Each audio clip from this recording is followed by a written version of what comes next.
Masih perlu nggak kita bahas tentang Sirekap? Ya, masih perlu nggak Bapak, masih perlu nggak saksi menjawab pertanyaan dari Pak Repli dan Bambang yang selalu ngeyel tentang Sirekap ini? Pak Hotman, tadi saya sudah tegaskan, ini didalilkan kami mahkamah berkepentingan mendapatkan penjelasan soal ini. Enggak, Jadi, tapi bukan, saya bertanya, jangan dianggap kehadiran orang itu tidak penting. Kami menganggap penting. Oke. Kalau jadi begitu, jangan persoalkan kehadirannya lagi. Kalau nggak usah datang saja ke sini. Dari pemohon 1 silakan. Terima kasih, Ketua Majelis. Bagian yang pertama begini, ahli, Saksi. oh saksi, tapi tadi ahli banget jadi saya sebutnya. Ya, ini udah bercampur nih praktisi dengan ahli. Ini makanya hibrid nih apa Mas ini. Silakan. Pokoknya kalau Pak Bambang ada aja yang mau dipersoalkan itu, mau campur lah gitu, nggak apa-apa kok. Iya. Untuk memecah suasana, jangan diam-diam terus ini. Iya. Ini untuk kita semua majelis. Bagian pertama begini, saksi kami menjelaskan dia bertemu dengan KPPS di Depok. Tiba-tiba ada perubahan yang terjadi dalam mobil apps-nya dia, atau dalam bukan mobilnya, webnya dia, yang tak terkontrol oleh dia. Ini bukan di KPU-nya ini. Dan itu terjadi di saat jeda. Bagaimana menjelaskan tiba-tiba ada angka yang tak bisa dikontrol oleh dia, padahal dia penguasa angka-angka itu, tapi dia itu berubah sendiri di dalam webnya dia. Itu informasinya. Bagaimana menjelaskan itu dalam Anda sebagai orang yang membuat ini desainnya? Itu satu. Terus kedua, bagaimana menjelaskan ada DPT 204 juta yang bisa dibeli di black web market? Dan tidak pernah ada penjelasan, termasuk saksi ahli sebelumnya tidak pernah menjelaskan kok bisa dijual di black web market itu. Di mana pertanggungjawabannya? Karena ini akan melanggar prinsip-prinsip dan azas dari pemilu. Itu yang kedua. Yang ketiga, tadi disebutkan ada mobile apps, betul ya? Mobile apps itu diinstal oleh masing-masing KPPS dan PPK terutama.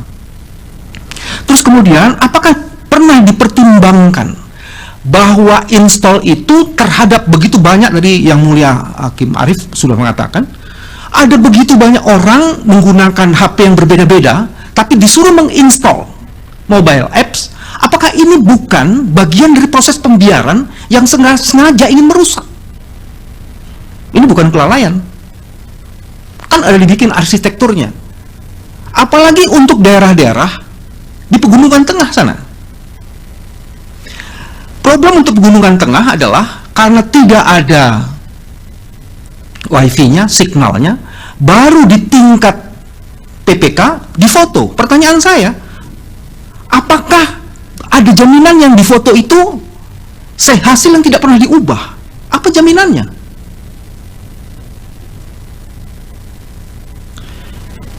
Yang paling menarik tadi saya kaitkan dengan ahli yang tadi. Ahli mengatakan kalau sudah selesai Sirekap ini udah nggak ada gunanya, dihapus saja. Apa kami tidak melanggar undang-undang kearsipan? Data itu perlu dilihat supaya kita bisa terus menjaga akuntabilitas dari proses itu. Mungkin kalau ini bisa dijawab. Nah, yang selebihnya adalah kami pernah membuat surat kepada KPU, bahkan yang terakhir tanggal 12 Februari, untuk dilakukan audit IT. Karena saya ingin lanjutkan ke pertanyaan saya. Saksi, apakah sebagai desainer Anda meyakini desain yang Anda bikin itu sama sekali tidak punya cacat? Dan audit itu menjadi sesuatu yang sangat penting untuk mengkonfirmasi dan memvalidasi apakah ada cacat yang dibangun dalam sistem itu. Kalau yang menjelaskan pembuatnya sendiri, tentu dia akan mengatakan saya hebat-hebat aja. Tapi kenapa itu tidak dilakukan audit padahal itu berkali-kali diminta? Kenapa menurut saudara? Apakah saudara tidak mau diaudit? Atau KPU-nya yang tidak mau diaudit? Atau dua-duanya? Cukup, Pak Bambang? Ada yang lain? Ada bukti di 151 majelis yang akan menjelaskan. Kami minta kepada KPU, kami minta kepada Bawaslu untuk dilakukan audit surat ya, untuk menjaga itu. Ada di bukti P151. Oke, nanti kita lihat. Terima kasih. Pak Refli, silahkan. Iya, terima kasih yang mulia. 1 atau 2 hari ya setelah pencoblosan itu ada seorang anggota KPPS yang datang ke saya, dan sayang saya tidak dapatkan lagi alamatnya sekarang. Dia mengatakan bahwa dia bisa membuka Sirekap itu pada pukul 13.00 dan dia menemukan sudah terisi, padahal itu waktu Indonesia bagian Barat dan belum dimulai penghitungan suara. Dia mengatakan ada ribuan TPS yang sudah terisi, dan saya tanya, lihat di provinsi mana? Dia bilang 4 provinsi di Sumatera dan 1 provinsi di Jawa. Cuma dia tidak mau spesifik karena dia khawatir, dan saya sempat menginterview dia, ada di podcast saya. Pertanyaan saya adalah, apakah mungkin KPPS melakukan hal itu, dan apakah ini bisa terjadi? Itu Anda sebagai developer dari Sirekap. Yang mulia, izin mau mengklarifikasi pernyataan dari Bang Refli. Tadi itu penggunanya KPPS, Bang. KPPS. Oke. Tapi tadi belum ada penghitungan suara. Dia mengatakan pada pukul 13 dia akses itu, dan ada suara dari waktu Indonesia bagian Barat. Kemudian pada tanggal 15 Februari, 1 hari setelah pencoblosan, ketua KPU atau KPU mengatakan bahwa mereka berhasil katakanlah menemukan kesalahan pindai kesalahan angka itu dibilang cuma waktu itu di 2325 tanggal 15 Februari. Tapi pada tanggal 27 Februari tidak cuma lagi, kesalahannya itu sudah 154.541.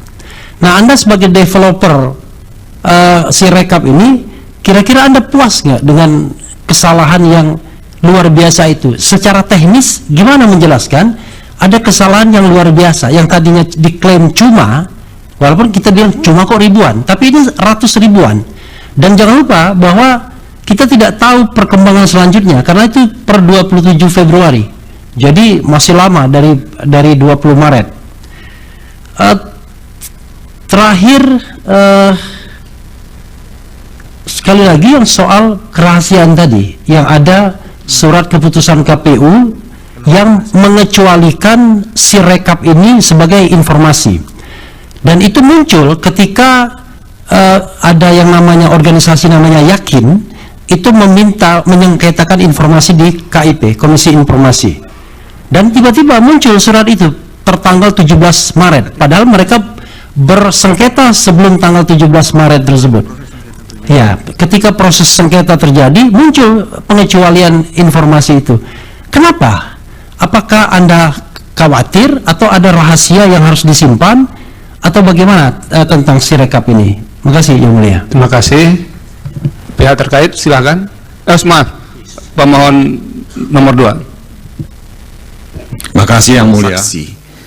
Ada judul slide-nya yang berintegritas, dan ada beberapa hal yang dijelaskan di situ. Saya tidak akan mengulangi itu. Tapi saudara mengatakan bahwa yang diinginkan adalah kebenaran mutlak di TPS, kalau saya tidak salah. Nah, tentu ini yang kita inginkan semuanya, ya, karena kesalahan itu bisa diperbaiki menurut Anda, karena mungkin saja ada kesalahan. Ya. Nah, ketika Anda bicara mengenai metadata itu disimpan di satu tempat yang terpisah, ya, tidak accessible, ya, tidak bisa diakses. Nah, sepengetahuan saya metadata itu tidak bisa diubah, tapi Anda mengatakan bahwa metadata itu bisa diubah, kalau saya tidak salah. Ya. Nah, Anda juga bicara mengenai batching. Batching ini kan kalau saya tidak salah mengerti, ya, penginputan yang bertahap, ya, yang dilakukan, ya. Data itu tidak dimasukkan sekaligus. Kalau Anda bicara mengenai batching, saya tolong dikoreksi kalau saya salah. Tapi itu kesan saya. Ya. Nah, ketika kami bicara dengan ahli kami dan bicara dengan saksi fakta kami yang juga mengetahui hal-hal semacam ini, dia bicara mengenai fungsi validasi. Tadi juga sudah disebut soal ini. Bicara juga mengenai fungsi edit yang menurut mereka tidak tersedia, tidak ada. Ya. Nah, saya hanya ingin melakukan, ya, verifikasi kalau ini salah, ya, kenapa itu, ya, mereka mengatakan tidak ada fungsi validasi itu, tidak ada fungsi edit itu. Ya. Buat saya yang penting adalah transparansi, karena Anda bicara mengenai integrity. Gitu. Saya tidak mencurigai Anda, tidak mencurigai siapapun, tapi transparansi ini kan menjadi sangat penting buat kita supaya kita bisa tahu mengenai keadaan sebenarnya. Nah, tadi juga saksi bicara mengenai penggelembungan suara yang membantah apa yang dikatakan oleh saksi fakta yang kami ajukan kemarin, yang menyebutkan beberapa puluh juta angka yang potensial ya bisa digelembungkan. Nah, tentu dia punya data, saudara saksi juga punya data dan sudah membantah itu, tapi bagaimana menjelaskan ini kalau kita tidak bisa melakukan audit? Makanya saya ingin mengajukan satu usulan kepada Majelis Hakim yang mulia. Dengan perbedaan-perbedaan ya presentasi dan interpretasi yang dilakukan oleh masing-masing ahli dan saksi fakta, apakah tidak mungkin kepada mereka-mereka ini juga diberikan kesempatan untuk dikonfrontasi dalam satu pemeriksaan? Kalau tidak, kita tidak akan bisa menemukan kebenaran yang sebenarnya. Saksi fakta dari termohon akan mengatakan A, saksi fakta dari pihak pemohon akan mengatakan B. Nah, saya tidak tahu karena mekanisme ini tidak ada pada MK, tapi untuk mencari kebenaran dalam konteks satu persoalan pilpres yang sangat strategis, sangat penting buat kita dalam kehidupan berbangsa dan bernegara, menurut saya ini sangat penting gitu, untuk dipertimbangkan. Nah, jadi konfrontasi ini mungkin juga bisa menjawab, karena kemarin ada yang mengatakan, oh tadi sebenarnya ahli mengatakan bahwa apa yang dikatakan oleh saksi fakta dan ahli kami itu semacam pepesan kosong misalnya. Buat saya ini agak tidak terlalu proper untuk diucapkan. Nah, kita ini punya sirekap yang dananya besar sekali, tapi sampai detik ini kami tidak tahu betul berapa banyak sih anggaran yang dikeluarkan untuk mendevelop sirekap sistem ini. Karena ini juga kalau bicara mengenai integritas ini menjadi sangat penting. Saya mohon kepada majelis hal ini juga mungkin bisa dipertanyakan gitu. Karena proyek sirekap ini banyak sekali kontroversi yang ditimbulkan oleh proyek ini.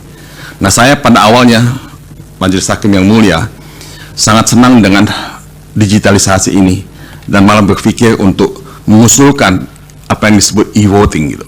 Brazil sudah melakukan itu dan sukses, tidak ada masalah, tapi saya tidak berani mengusulkan ini karena saya tidak tahu dan tidak yakin apakah e-voting itu bisa jalan di Indonesia dan bisa punya integritas. Mungkin saya berhenti sampai di sini. Mungkin Saudara Magdir akan melanjutkan. Terima kasih. Silakan berikutnya. Terima kasih Yang Mulia. Pertama saya mau teruskan dulu pernyataan dari Bang Mulia tadi mengenai soal integritas saudara saksi ya. Dari keterangan saksi kami dan juga yang disampaikan kepada kami, misalnya ini ada satu TPS yang perubahan itu terjadi sampai 763 kali lebih. Ya, kalau kita bicara tentang integritas, ya, apakah perubahan-perubahan seperti ini mencerminkan integritas yang dibangun supaya terjadi perubahan atau supaya ada kepastian? Nah, ini hal yang pertama yang kami meminta konfirmasi dari saudara saksi. Tadi saudara saksi juga sudah menjelaskan soal-soal yang terkait dengan penghitungan atau hasil dari sirekap ini ya. Dalam pemahaman kami yang juga dari diskusi dengan saksi dan ahli kami itu bahwa suara total itu adalah suara sah dan tidak sah. Kemudian suara sah itu adalah suara yang diperoleh oleh paslon 1, paslon 2 dan paslon 3. Akan tetapi yang terjadi yang kami lihat adalah bahwa perubahan-perubahan angka ini selalu tidak bersesuaian, angka yang ditampilkan sebagai hasil ini ya. Nah, menurut saudara ahli ya, menurut saudara saksi, apakah ini salah satu bentuk integritas dari program yang saudara bangun? Atau sekali lagi, ini adalah untuk menyembunyikan sesuatu? Itu yang kedua. Kemudian, yang lain lagi yang kami juga ingin mendapatkan penjelasan dari saudara saksi adalah kecenderungan dari perolehan suara yang tetap, ya. Meskipun begitu banyak suara yang masuk untuk ketiga paslon ini, tetapi hampir tidak terjadi perubahan pada persentase yang diunggah oleh Sirekap. Ya, kan mestinya meskipun ini sebab yang kita lihat memang ada jeda terlalu lama, ya, seolah-olah ini jeda yang lama ini adalah sebagai upaya agar supaya perolehan itu bisa terjadi secara tetap. Ini yang membuat orang juga sangat mencurigai, ya, fungsi dari penyalahgunaan fungsi dari Sirekap ini. Yang ketiga, saya ingin juga meminta komentar atau pendapat keterangan dari saudara saksi. Kalau saksi dan ahli kami kemarin mengatakan bahwa total perubahan itu terjadi pada 441.453 dan terjadi pada 244.533 TPS. Ini bisa dibuktikan jejak kaki dari perubahan-perubahan itu. Nah,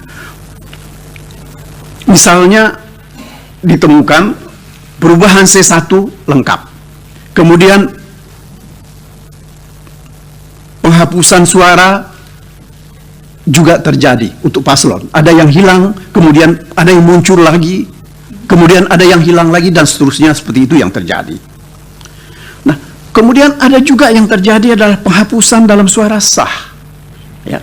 Situasi ini, ya, apakah ini karena human error, ya, atau programnya ini yang memang, ya, kendalinya tidak dikendalikan untuk kebaikan.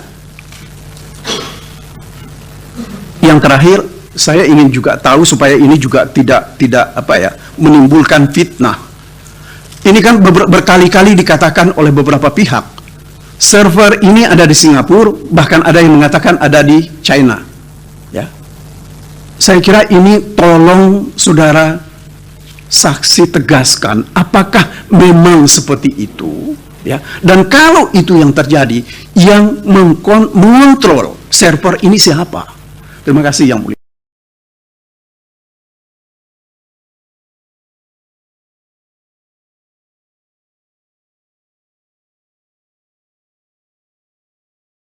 Sabar, Ya. Pak Hotman, ya. Pak Mulyani minta ada konfrontir. Nah, tidak memungkinkan itu dilakukan karena ini memang speedy trial. Yang kedua, kami punya instrumen lain untuk mengecek kebenaran suara itu. Itu. Tadi kan kita sudah minta KPU menyerahkan semua bukti rekap di tingkat kecamatan. Nah, nanti kita akan lihat di situ. Terima kasih, silakan pihak terkait. Terima kasih. Pertama-tama saya mengucapkan terima kasih hormat yang setinggi-tingginya kepada Yang Mulia Bapak Arief Hidayat. Karena setelah kita tadi 3,5 jam diskusi tentang IT, ternyata hanya satu pertanyaan dari Pak Arief Hidayat yang mengatakan, kalau memang akhirnya yang dipakai adalah manual dan perhitungan berjenjang, ngapain kita ribut-ribut lagi bicara Sirekap? Itu tadi pertanyaan dari Pak Arief Hidayat. Ya, yang dilihat adalah manual dan perhitungan berjenjang. Ngapain kita bahas-bahas lagi tentang Sirekap ini? Ya, sekali lagi saya hormat saya kepada Bapak Arief Hidayat karena Bapak sudah mengingatkan kami bahwa kami ini adalah sarjana hukum. Dari tadi kita kuliah komputer. Pertanyaannya apa, Pak Hotman? Sebentar Pak Hotman. Tadi pada waktu mengirim tabik saya lihat cincinnya bagus-bagus itu. Pertanyaan saya, saudara saksi, kalau ternyata yang dipakai dalam SK pengumuman final perhitungan suara adalah manual dan perhitungan berjenjang, bukan hasil dari Sirekap, masih perlu nggak Bapak kuliah di sini? Masih perlu nggak kita bahas tentang Sirekap? Ya, masih perlu nggak Bapak masih perlu nggak saksi menjawab pertanyaan dari Pak Repli dan Bambang yang selalu ngeyel tentang sirekap ini? Pak Hotman, tadi saya sudah tegaskan, ini didalilkan kami mahkamah berkepentingan mendapatkan penjelasan soal ini. Enggak, tapi Bukan, bertanya, jangan saya dianggap bertanya. kehadiran orang itu tidak penting. Kami menganggap penting. Oke, kalau jadi begitu- jangan persoalkan kehadirannya lagi. Oke, Pertanyaannya apa sekarang? pertanyaannya, apakah saksi setuju karena yang diumumkan itu adalah perhitungan manual dan berjenjang, bukan hasil dari sirekap, maka kelemahan dari sirekap